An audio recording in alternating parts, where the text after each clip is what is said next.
throughout, mag-cheer sila. Pero merong cheering sa, depende sa iba't ibang klaseng So, yung acting nila, dapat nag-cheer sila. Nag-cheer sila. So, kumbaga, iisa lang yung dialogue. Oo. Type, pero yung genre lang yung nag-iiba. Yung acting type yung nag-iiba. Okay. Sige. Okay, umpisahan natin ha, umpisahan natin. Mag-cheer ang lahat ng...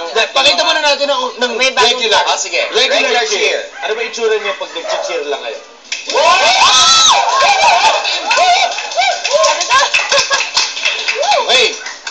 Okay. Subukan natin ang pag-cheer na drama.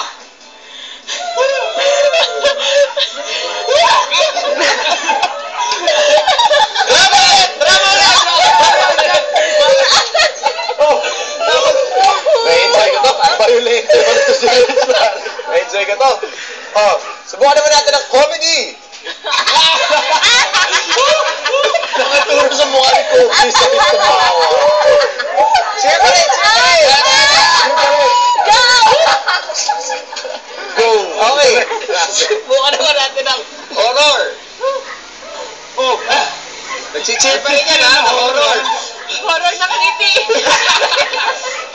Galing! Ano, kaya mo pa? Ba't lumalabas lahat ang ugat sa ulo mo? Subukan naman natin ang bakbakan ng action. Cheer ng action. Action! Action. na?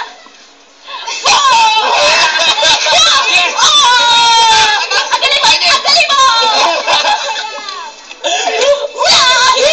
Okay! Good! And that therefore concludes the one and only time that we will ever do that segment. Retiro na po namin yan. Dapat may may pang love team pero wala tayo doon so cancel. Oh, we'll Cancel. just Kobe. Okay, Rich, do you want to have a message to your fans? Ay, Mag-plug ka na rin one more time. yes, ulit, Kidlat, maraming salamat po sa pagsubaybay and sana, last airing po namin is May 3, sana subaybayan ninyo at suportahan. And syempre, hi to Ate G and Mark. Have a great day. Have a great night. Wow. Have a great day, sir. Have a great night, Rich. Joke lang, Tito. Before we go, happy birthday to everyone.